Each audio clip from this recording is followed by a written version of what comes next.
तो हेलो बच्चों, क्लास 10 आज का टॉपिक है हमारा मेटल्स एंड नॉन मेटल्स। तो पहले हमें ये समझना पड़ेगा कि मेटल्स क्या होते हैं, नॉन मेटल क्या होते हैं, सारी कहानी समझनी। तो इसको अब हम बड़ी वाइड वे में समझते हैं। देखो, हम किस दुनिया क्या है, यूनिवर्स।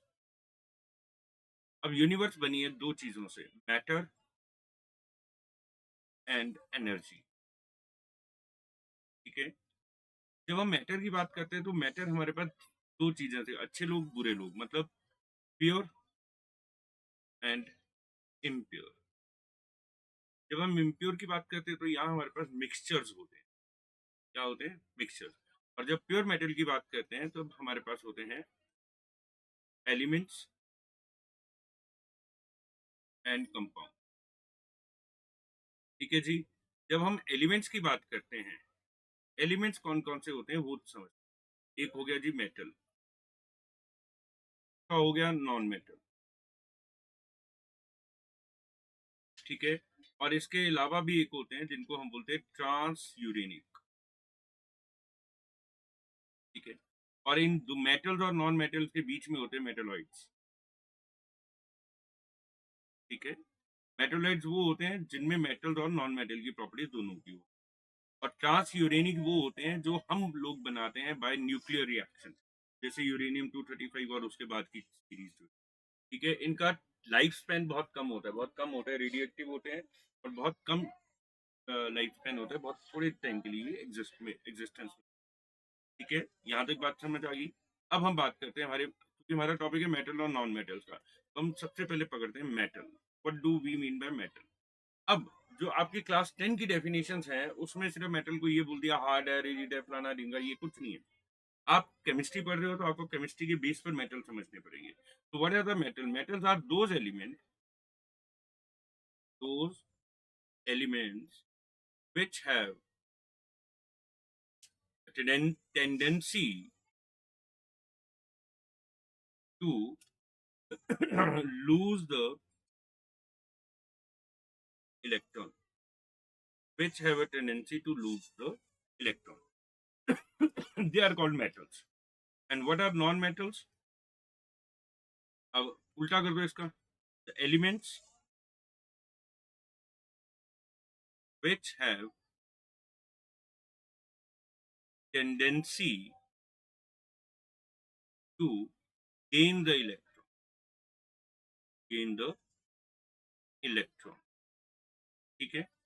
अब ये मेटल का हम एक दो एग्जांपल ले लेते हैं, जैसे सोडियम है, पोटाशियम है, कैल्शियम है, आयरन है, कॉपर है, दीज आर।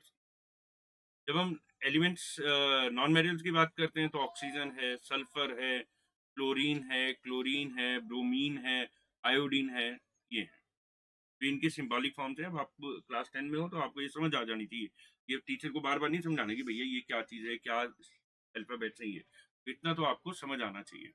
ठीक है। यहाँ तक बात समझ आ गई हमारे मेटल्स और नॉन मेटल्स की। अब हम एक एक करके पकड़ते हैं मेटल्स। तो when we talk about metals, ठीक है, तो पहले हम इसकी फिजिकल प्रॉपर्टीज को पकड़ेंगे। इसको पकड़ेंगे फिजिकल प्रॉपर्टीज को, क्योंकि हम, हमारे लोगों में एक आदत है कि हम फिजिकल अपीयरेंस को ज्यादा इंपॉर्टेंस देते हैं रेदर देन की इंटेलेक्चुअल अपीयरेंस को। ठीक है। व्हाट लुक्स, वो कहते हैं ना, दिखता वही है जो दिखता है। तो हम पहले उसकी फिजिकल प्रॉपर्टीज को समझने की कोशिश करेंगे। ठीक है। पहली फिजिकल प्रॉपर्टी जो है, देखो, they have a luster. They have a luster. तो what do mean by luster? Luster means they have a shining surface. They have a shining surface. ठीक है। For example, like iron, copper, aluminium, gold,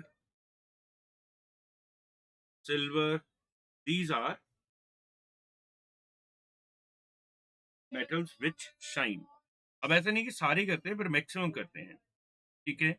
अब यहाँ एक कहानी और भी है। अब कुछ बच्चे बोलेंगे नहीं जी हमारे को तो ढीले जैसे दिखते हैं, हमारे को इतनी शाइनिंग सरफेस क्या मिलती है? Why? Because the shining of metals become dull after certain time because क्यों होता है भैया? देखा कभी तुमने क्यों होता है ऐसा? बिकॉज कुछ तो होना चाहिए। Because when they exposed to air a thin layer of oxides formed। क्योंकि मेटल्स जो है रिएक्टिव होते हैं तो ये एटमॉस्फेरिक में डिफरेंट गैसेज होते हैं उनके साथ रिएक्ट कर लेते हैं, ऑक्सीजन के साथ रिएक्ट कर लेते हैं और एक थिन लेयर फॉर्म कर देते हैं, जिसकी वजह से क्या होता है कि वो डल हो जाते हैं। अब ये लेयर जो होगी वो जरूरी नहीं कि ऑक्साइड्स की हो, it may be carbonates also. Metal carbonates means, ठीक है, सल्फाइड्स भी हो सकते हैं। ये सब लेयर्स उनकी बन जाती हैं, ठीक है। अब यूजेस में देखो, लस्टर के बेस पे यूजेस कौन कौन से होते हैं, जैसे गोल्ड, प्लैटिनम, इसमें यूज होते हैं ज्वेलरी, ठीक है। इसीलिए कहते हैं कि हिंदुस्तान की आधी इकोनॉमी तो हिंदुस्तान की लेडीज ने संभाल रखी है, कि पूरे वर्ल्ड में इतना गोल्ड नहीं होना जितना उनके पास होगा, ठीक है। तो अच्छी बात है। हम लोगों को ऐसे बोलते हैं कि हमारे उसमें लेडीज को इज्जत नहीं देते, सारा गोल्ड तो लेडीज के पास है, पूरी इकोनॉमी लेडीज के पास है, ठीक है। ओके, अब चलते हैं मैं आगे। इसके आगे की कहानी जो सेकंड है वो है metals are hard.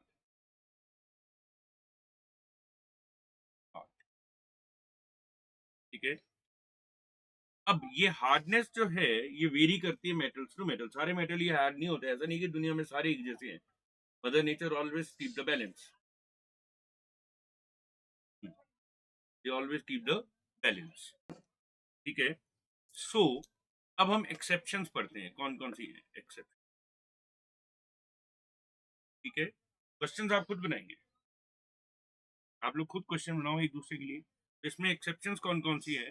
Lithium, sodium, potassium, they are metals but they are soft, they are soft so they can be cut from a knife, ठीक है। another is mercury which you found in liquid state, gaseous state में नहीं मिलेगी, ठीक है। they mean either they are soft amorphous type और liquid state में मिल जाते हैं, ठीक है भैया, बहुत अच्छे हैं ये, ठीक है। अब हम नेक्स्ट चलते हैं थर्ड प्रॉपर्टी पे, they are malleables, malleable and ductile also. तो पहले मेलिएबल पकड़ पकड़ लेते हैं। मेलिएबल का मतलब है they can be beaten into thin sheets.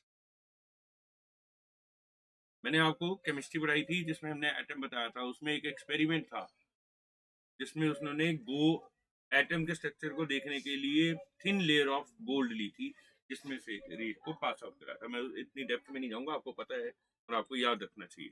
तो they are beaten into thin sheets, ठीक है।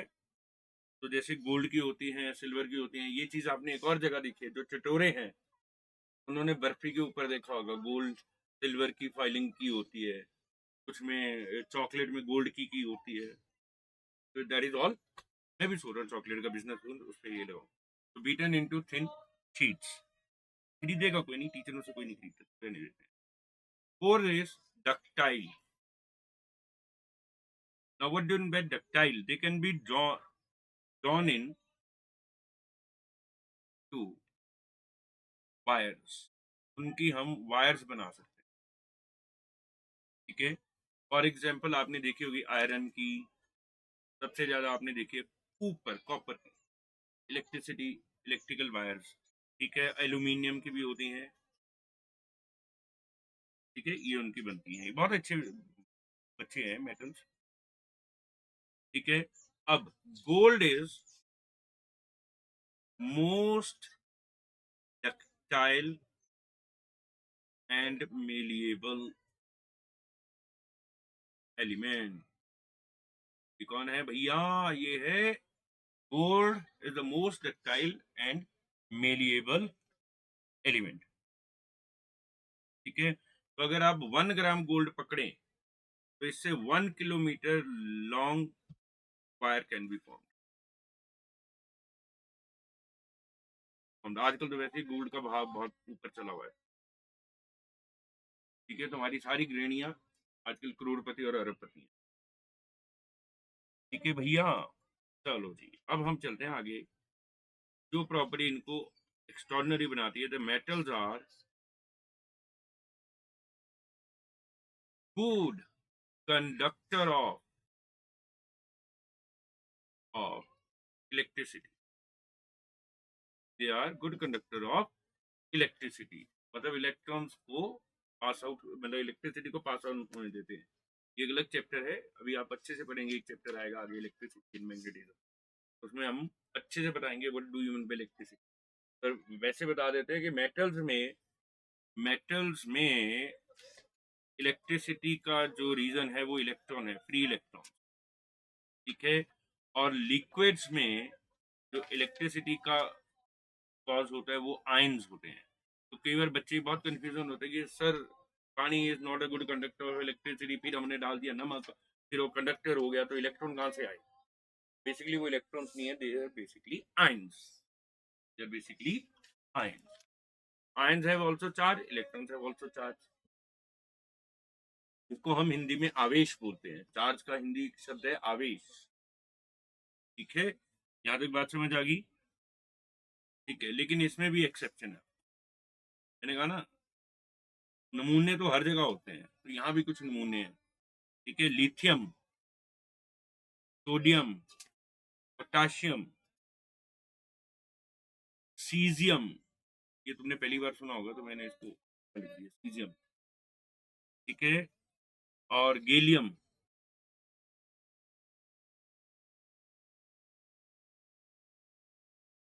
ठीक है, यहाँ तक बात समझ आ गई?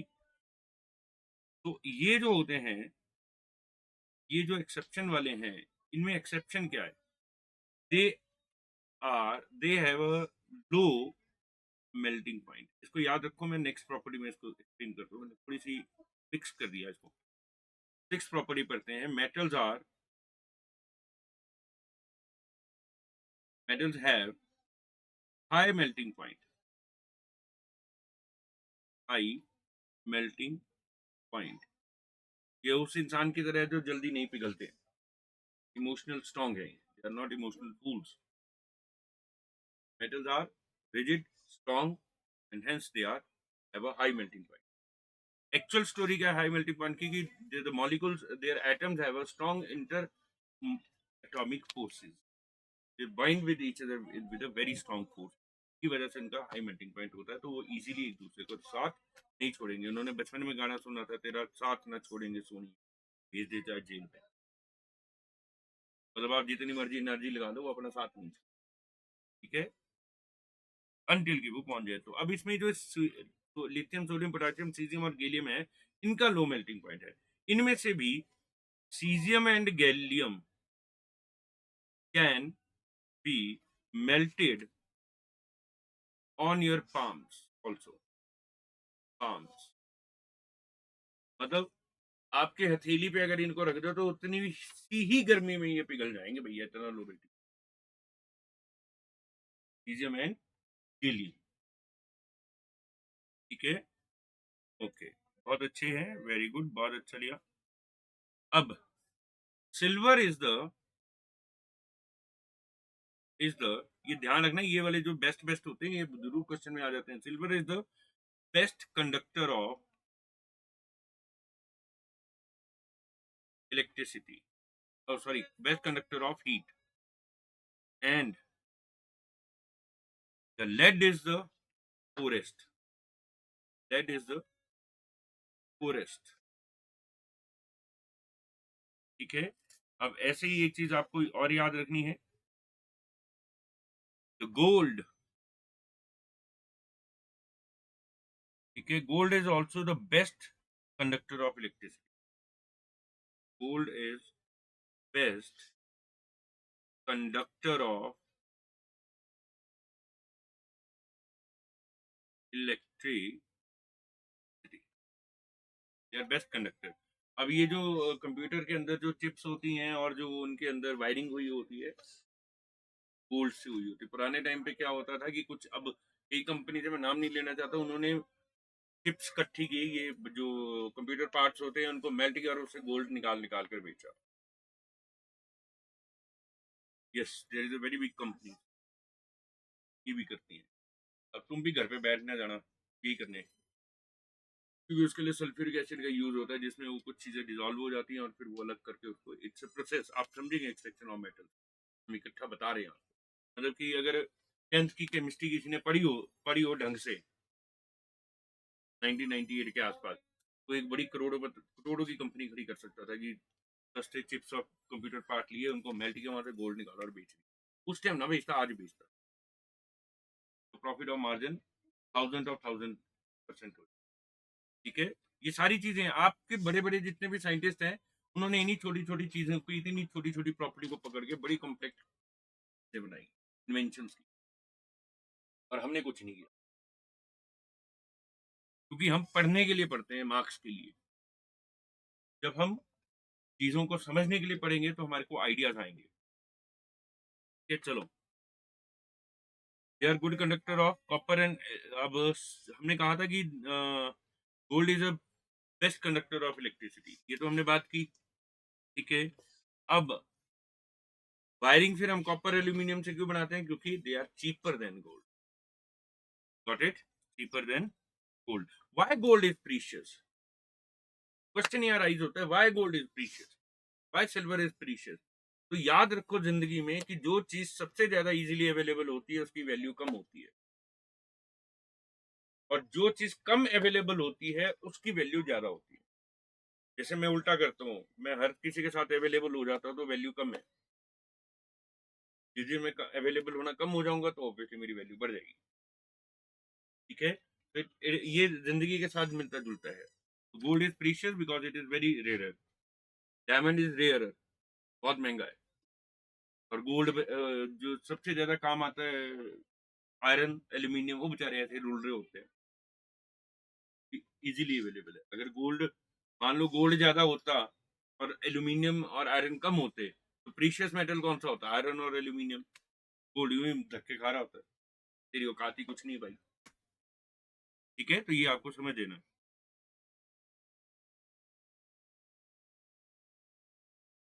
12, then metals are sonorous, metals are sonorous। तो सो से याद रखना, एसओ, सो से बनता है साउंड। दैट इज, जब भी मेटल्स को किसी और मेटल से हिट किया जाता है तो they produce sound, they produce sound. और इसका बेस्ट एग्जांपल तुमसे ज्यादा कौन जानेगा? स्कूल बेल, टेम्पल्स और बड़े बड़े उसमें भी बेल्स लगी होती हैं। अच्छा, इसका और इफेक्ट भी है, बिकॉज इट प्रोड्यूस साउंड, तो different type of metals with different shape produce different frequency, sound of different frequencies of wavelength. तो वो आपकी बॉडी को भी हेल्प करते हैं अलाइन होने के लिए। इसको साउंड, तो पुराने टाइम पे हमारा जो सनातन था वो साउंड बेस्ड एनर्जी को यूज करता था, मंत्र। तो different type of words create a different type of sound of different frequency, अलग अलग फ्रीक्वेंसीज को मैच करता था। तो उन फ्रीक्वेंसी से वो लोगों के शरीरों की बीमारियां दूर कर देते थे। And it is a very good, मतलब वेरी डीप साइंस है ये, और जबरदस्त साइंस है ये। तो ऐसे लोग बोलते हैं ना, बोलने से कोई ठीक थोड़ी नहीं हो जाता है, if your frequency is perfect. जैसे स्ट्रिंग थ्योरी है, स्ट्रिंग थ्योरी क्या बोल रही है कि नथिंग इज रिजिड, कोई भी चीज सॉलिड नहीं है। इवन के atom is made up of sound of different frequencies, जब वो मिल जाती हैं कंस्ट्रक्टिव इंटरफेरेंस और डिस्ट्रक्टिव इन्फ्लुएंस होती है। तो स्ट्रिंग थ्योरी ये बोल रही है कि वो साउंड है, जब वो एक पर्टिकुलर फ्रीक्वेंसी से मिलती हैं तो वो सॉलिड स्टेट में एग्जिस्ट करती है। ये आप पढ़ोगे ड्यूल नेचर ऑफ मैटर में जब आप आगे जाओगे, और उससे स्ट्रिंग थ्योरी तो बिल्कुल ही अलग होगी क्वांटम फिजिक्स की।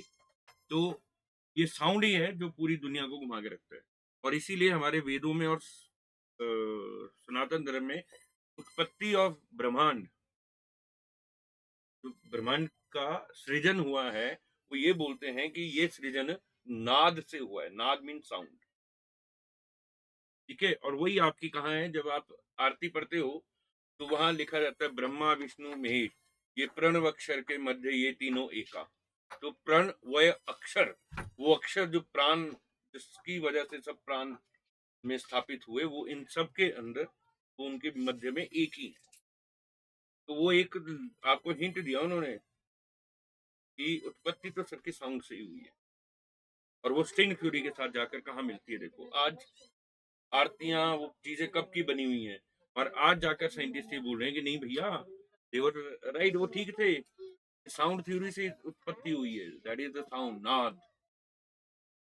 ठीक है, आई बात समझ में? ये बात समझ आई भाई? तो अगर साइंस पढ़नी है तो ऐसे पढ़ो, आप जोड़ो उसके साथ। जैसे किसी को अभी जमाई आ जाए, थक गया कोई बंदा, तो क्यों आ रही है जमाई? गेटिंग बोर, वो बोर हो गया, तो कहानी नहीं समझ आ रही, या वो थक गया। ठीक है, अब हम चलते हैं नेक्स्ट प्रॉपर्टी पे। 8, the metals have high density। अरे भैया, ये दिस इज वेरी इंपॉर्टेंट। तो what do you mean by density? अब हम पहले ये शब्द समझ लेते हैं, डेंसिटी क्या होती है। हाई और लो तो बाद की बात है। Now what is density? Density कहता है कि कोई एक ही एरिया में कितनी ज्यादा इकट्ठे हो गए हैं। अब इसको ऐसे मत समझो, ऐसे समझते हैं, एक मान लो 10th क्लास है कोई, अब उसमें 20 बच्चे बैठे हैं एक कमरे में, आराम से खुले खुले बैठे हैं, अरे भी बज रहा है, अरे आराम से एरिया घूमने को है, आपस में नहीं टकरा रहे। उसमें मैंने 60 बच्चे और डाल दिए, कमरा नहीं बढ़ाया, पर अब क्या हो, डेंसिटी इंक्रीज होगी। अब डेंसिटी इंक्रीज, ठीक है, तो सॉलिड जैसी फॉर्म बननी शुरू होगी। ऐसी विधानसभा, अब एक के पास पूरा बहुमत नहीं है, मान लो, जब उस पहले 2 ही लोग, 5 लोग हैं, बाद में बहुमत और लोग आ गए, तो वो पार्टी स्ट्रांग होगी, डेंसिटी बढ़ गई। तो greater is the density, greater is the rigidity also. एक तरह से हम कह सकते हैं, पूरी तरह इस वक्तव्य से सहमत नहीं हूं, पर फिर भी हम कह सकते हैं कि ग्रेटर इज द, तो हो क्या रहा है, कमरा क्या था, स्पेस। स्पेस को किससे डिनोट करते हैं, वॉल्यूम से। और उसके अंदर घुसे कौन, लोग, तो उन लोगों को डिनोट कर दो पार्टिकल से या मास से। तो what is density? Density is the mass upon volume, mass upon volume. तो मास अपॉन वॉल्यूम, एक गिवन वॉल्यूम में कितना ज्यादा मास है, दैट इज कॉल्ड डेंसिटी। ठीक है, so the metals have high density, metal की डेंसिटी हाई होती है, लेकिन एक्सेप्शन फिर आगे है। अब ये एक्सेप्शन कौन सी हैं भैया? इसमें है लिथियम, सोडियम, अरे बाप रे, ये तो पीछे नहीं छोड़ रहे हर जगह। नेक्स्ट पोटेशियम, थक गया मैं पूरा नाम लिखते हुए। दे हैव लो डेंसिटी, इसीलिए वो सॉफ्ट थे। दे have low densities and that is why they were soft. ठीक है जी, यहाँ तक बात समझ आ गई। हम अभी इसको पूरे, अभी और इसको करेंगे, एक्सप्लोर करेंगे बड़े अच्छे से। अब आ गया 9th, अगली प्रॉपर्टी, ये बड़ी मस्त है। दे कैट हाई टेंसाइल स्ट्रेंथ। तो इसको कुछ ऐसे समझो कि ऑफिस पॉलिटिक्स है, 2 टीचरों की आपस की लड़ाई है, और वो तीसरे टीचर, मतलब 2 टीचर दोस्त हैं और तीसरा उनमें दरार डालने चाह रहा है। तो अगर उनकी डेंसिटी हाई है, अगर उनके इंटरमोलिकुलर इंटर एटॉमिक फोर्सेस ज्यादा है, अगर उन दोनों में प्यार मोहब्बत ज्यादा है, अगर उन दोनों में फोर्सेस ऑफ अट्रैक्शन ज्यादा है, तो उनको दूसरा टीचर तोड़ नहीं पाएगा। वो खींचेगा तो सही, वो तोड़ नहीं पाएगा एक दूसरे से। तो टेंसाइल स्ट्रेंथ के साथ क्या शब्द है, खींचना। क्या आया शब्द, खींचना। It means the tensile strength in terms of physics, it is the load bearing capacity। वहां इमोशनल लोड बियरिंग है और वैसे फिजिकल।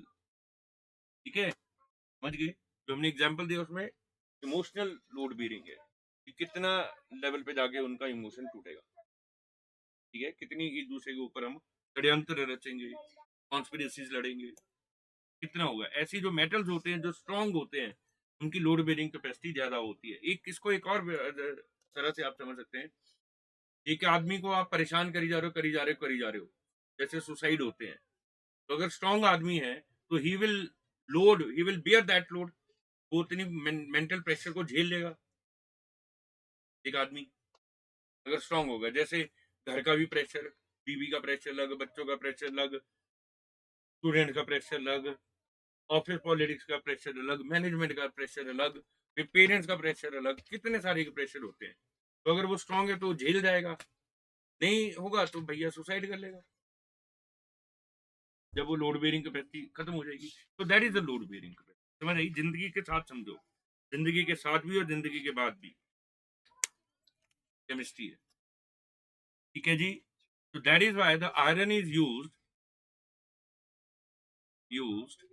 टू मेक ब्रिजेस,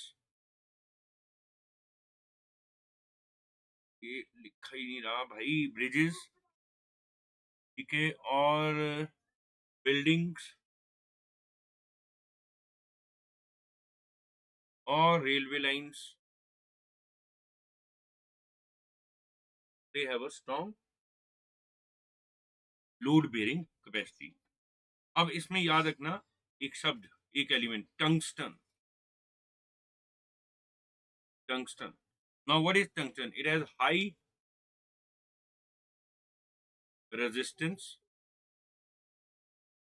एक मिनट, ये मैं कुछ और, एक मिनट रुक जाना बच्चा, ये अलग प्रॉपर्टी में आ रहा, मेरे को टंगस्टन बीच में याद आ गया, बताना चाह रहा था पर वो शब्द कोई और है। चलो हम दोबारा करेंगे इसको।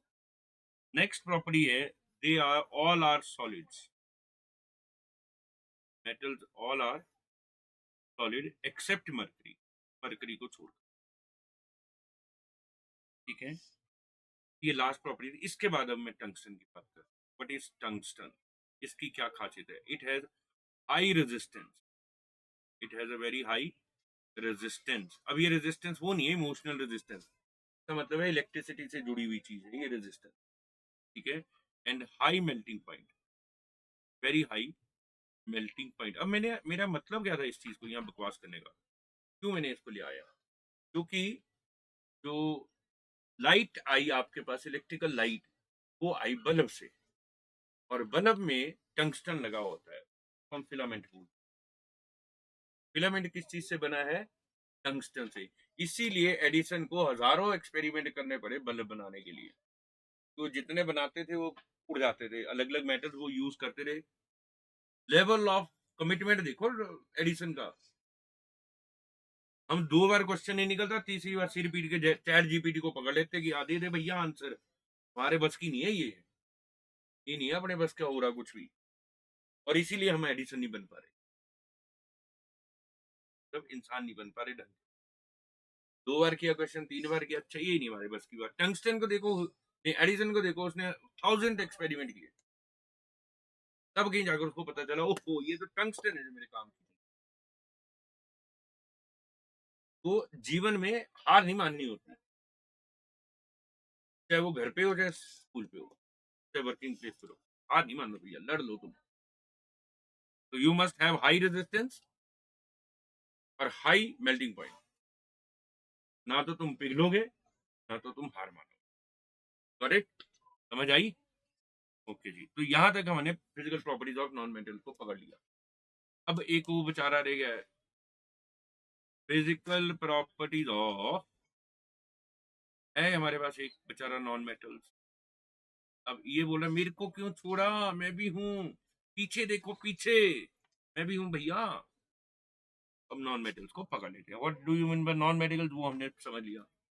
तो जहां ये नॉन लग गया ना, नो, नमूना जैसा नॉन, तो इसका मतलब है जो दूसरे की प्रॉपर्टी थी उससे उल्टी होनी, खत्म, सिंपल। पहली property, they do not have any luster, do not have any luster, कोई शाइन नहीं होती उसमें, ठीक है। अच्छा, लेकिन इसमें भी एक्सेप्शन है। जब उसमें एक्सेप्शन है तो यहाँ भी होंगे। इसमें एक्सेप्शन है iodine. Iodine has a duster, ठीक है, उसका एक कलर है, शाइन करता है। देन वो रिजिड थे, मेटल रिजिड थे, they are soft and brittle. ये भैया ये ब्रिटल शब्द क्या है? What is brittle? They are soft and brittle. कोई बता सकता है? कोई नहीं बता। They break into pieces when hammered by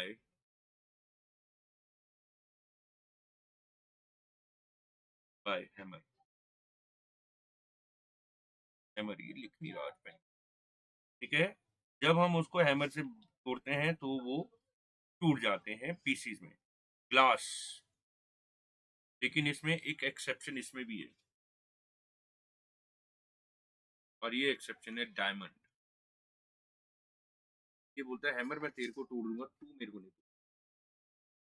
तो diamond is hardest substance found. तो अब कुछ महान प्राणी ऐसे भी होंगे बैठे कि सर ऑक्सीजन तो नॉन मेटल है, इसको कैसे मारेंगे हैमर से? ठीक है, बाद में लॉजिक है, उसको कैसे तोड़ेंगे? तो मैंने कब बोला कि पानी में या लिक्विड में मारो या गैस में मारो तुम हैमर? हैमर तो उसी पे बजेगा जो सॉलिड स्टेट में होगा। तो non metal which are in solid state they are brittle, और बाकी सॉफ्ट।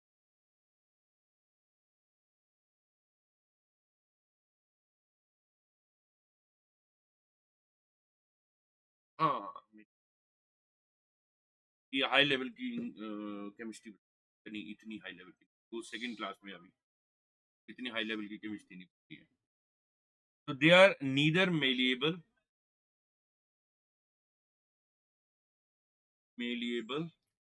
Nor ductile. ना तो वो मेलिएबल है, ना ही तो उनकी तारे बनाई जा सकती है, ना ही उनके चादरें बना सकती, ठीक है। एल्यूमिनियम की चादर नहीं, छत पे नहीं चलाते तुम चादर, वही की चादरें, शीट्स मतलब। ज्यादा अंग्रेज हैं आजकल सब।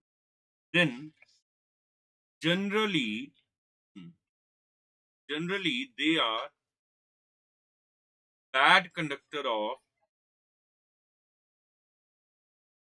इलेक्ट्रिसिटी एंड एंड हीट, ठीक है। लेकिन यहाँ कुछ थोड़ी सी एक्सेप्शन है। इसमें है graphite, which is and what do mean bye graphite? अब वो मत बोलना कि पेंसिल का सिक्का, ठीक है। Graphite is in an allotropic form of carbon. ये जो मैंने वो अभी ऑर्गेनिक केमिस्ट्री स्टार्ट की थी वहां बताया था, एलोट्रॉपिक फॉर्म ऑफ कार्बन, ठीक है भैया। तो एलोट्रॉपिक कार्बन जो है ये गुड कंडक्टर ऑफ इलेक्ट्रिसिटी है, इसीलिए इसकी इलेक्ट्रोड्स बनाए जाते हैं। क्या बनाए जाते हैं? इलेक्ट्रोड। अब ये मत पूछ मानना कि इलेक्ट्रोड क्या होते हैं, सेल तोड़े ना तुमने, उसके बीच में काड़ू काड़ू दिखता है, दैट इज इलेक्ट्रोड, ठीक है। नौ फिफ्थ प्रॉपर्टी कहते हैं दे आर सोनोरस। भैया नॉन सोनोरस है, सोनोरस नहीं है, ठीक है। अब जैसे हवा को मारो, आवाज आती है? नहीं आती है? आती है, उसमें भी आवाज आएगी due to the friction between the air and the hand, ठीक है। ये लेकिन स्नोरस का मतलब है वो पर्टिकुलर वॉइस जब हम किसी मेटल को मारते हैं, ठीक है, टन। वैसी आवाज तब भी आती है जब कान के नीचे बजता है, टन, ठीक है जी। नेक्स्ट चले, non sonorous then they have low melting and boiling point.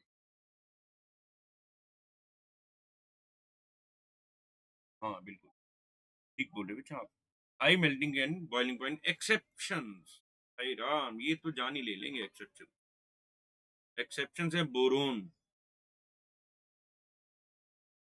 ठीक है, कौन है, बोरोन, डायमंड, ठीक है, और आपके पास आ जाएगा ग्रेफाइट। सेवंथ प्रॉपर्टी की बात करते हैं। तो सेवंथ प्रॉपर्टी हमारे पास है, दे हैव लो डेंसिटीज, मेटल्स की ज्यादा थी और इसकी कम होती है। तो लो डेंसिटीज का मतलब क्या है कि उनके forces of attraction between the element atoms is थोड़ी कम होती है इनकी। अब ये होता क्यों है, क्योंकि जितने भी नॉन मेटिकल मेटल्स होते हैं, they sometime they exist as a molecular solids. वो सिर्फ कब, जब फास्फोरस की बात हो, they are basically light elements. सारे तो नहीं, जैसे सल्फर है तो उसका जो स्ट्रक्चर है सल्फर का वो इस तरीके का होता है, एक एटम, फिर ये दूसरा एटम, फिर इधर का एटम, फिर इधर का एटम, फिर इधर का एटम, फिर इधर का एटम, फिर इधर का एटम, फिर ऐसे इस तरीके के स्ट्रक्चर्स होते हैं। या फिर ऐसे होंगे, ये भी ऑर्गेनिक केमिस्ट्री में भी हमने आपको बताई थी एक दो, अच्छा नहीं वो वहां तक नहीं पहुंचे थे अभी हम लोग। तो इनको बोलते हैं, ये P4 है फास्फोरस का, और ये S8 है। 8 बना भी दी मैंने एटम की, एक आधा कम कर दिया। हाँ एक कम करे, यहाँ को लगा दो, ठीक है बच्चे। तो S8 ऐसे होते हैं। अब आ जाओ eight property, they have low tensile strength, बहुत जल्दी टूट जाते हैं, ठीक है। नाइन्थ है प्रॉपर्टी। अब यहाँ प्रॉपर्टी क्या है ये ध्यान से रखना, ये दिस इज वेरी इंपॉर्टेंट, आपको ये याद रखनी है। सॉलिड कौन कौन से नॉन मेटल हैं जो सॉलिड स्टेट में होते हैं, ठीक है। Carbon, sulphur, phosphorus and iodine, they found in solid में। लिक्विड में कौन मिलता है आपको, bromine, bromine is found in liquid state. और भैया गैसियस में तो hydrogen, oxygen, nitrogen, chlorine, chlorine, bromine, ओ ब्रोमीन नहीं है, क्लोरीन एंड क्लोरीन, ब्रोमीन तो भैया ऊपर चला गया। तो they are gases non metal, ठीक है। अब यहाँ मैं जो आज का लास्ट टॉपिक आज का पकड़ रहा हूँ वो क्या है, how can you distinguish, how, अब मैं अपनी शशि थरूर वाली इंग्लिश लिखूंगा, how you can distinguish between metals and non metal. ये क्वेश्चन तो कुछ और है, पर इसके पीछे बेसिक केमिस्ट्री छुपी है कि पुराने जो साइंटिस्ट थे, केमिस्ट थे, वो मेटल्स और नॉन मेटल्स को डिफरेंशिएट कैसे करते थे। अब मान लो एक साइंटिस्ट ने देखा कि एक अजीब सा एलिमेंट मेरे हाथ लगा, अब ये मेटल है कि नॉन मेटल है, कहानी क्या है इसकी, मौत क्या इसको पड़ी हुई है। उसने क्या किया, अब वो कैसे पता करेगा, वो भी तब जब मेटल्स और नॉन मतलब एलिमेंट्स बहुत कम पता थे। तो वो क्या करते थे, वो उस एलिमेंट को, मान लो मेरे पास एक एक्स एलिमेंट, वो इसको हाइड्रोजन से रिएक्ट करवाते थे और ऑक्सीजन, क्योंकि रेडिली अवेलेबल थे हाइड्रोजन और ऑक्सीजन। तो जब वो हाइड्रोजन से रिएक्ट करते थे तो वहां बनते थे हाइड्राइड्स, और ऑक्सीजन से रिएक्ट करके बनते थे ऑक्साइड्स। अब वो उनकी प्रॉपर्टीज को देखते थे कि कम्बक की क्या, एलिमेंट तो एग्जिस्ट नहीं ना करता नॉर्मल कंडीशन में, क्या एग्जिस्ट करता है, उनके कंपाउंड। क्योंकि नॉर्मल कंडीशन में सिर्फ एलिमेंट्स एक ही हैं जो एग्जिस्ट करते हैं, वो है नोबल गैसेज, ई, नी, आर, कर, सी, रन, helium, neon, argon, krypton, xenon, ठीक है जी। अब क्या हुआ, जब उन्होंने इसको रिएक्ट किया तब उसकी नेचर देखी, तो जब उन्होंने कहा मेटल्स ऑक्साइड्स रिएक्ट किए, तो oxides of metals are basic in nature, basic in nature, जो ऑक्साइड्स ऑफ मेटल थे वो बेसिक इन नेचर थे। अभी बेसिक नेचर कैसे पता चली? पीएच स्केल से, एसिड और बेस में तुमने पढ़ा है। और oxides of non metals are acidic in nature, acidic in nature.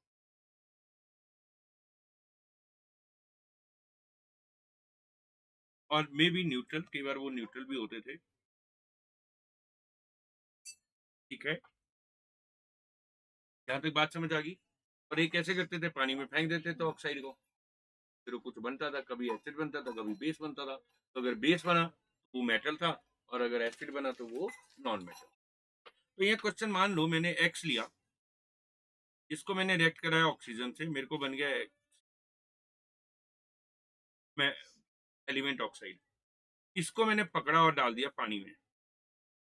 अब यहाँ OH बना, एक्स, तो ये क्या होगा? बेस। तो इसका मतलब ये क्या हुआ? मेटल। अगर यहाँ XO2 को मैं हाइड्रोजन से रिएक्ट करवाता हूँ और मेरे पास XH बनता है, तो ये बन गया एसिड। तो ये क्या बन जाएगा? Non metal. क्या बन जाता है? तो इतनी सी कहानी आज की। इसके लिए इसके अगले क्लास में हम लोग पढ़ेंगे chemical property of metals and non. ठीक है, तो उसको पढ़ने से पहले आपको दो चीजें अपने आप में तैयार करके यानी है, सिंबल्स ऑफ एलिमेंट्स, ये आपको पता होने चाहिए कि क्या क्या होते हैं। सेकंड, आपको पता होने चाहिए एसिड्स एंड बेसिस, इंपॉर्टेंट, जैसे सोडियम हाइड्रोक्साइड कैसे लिखते हैं, पोटेशियम हाइड्रोक्साइड कैसे लिखते हैं, HCl कैसे लिखते हैं, सल्फ्यूरिक एसिड कैसे लिखते हैं, which is the king of chemicals. ठीक है, ठीक है, ठीक है। थैंक यू बच्चों, कल मुलाकात होती है। आज की मुलाकात बस इतनी, कर लेना बातें कल चाहे कितनी।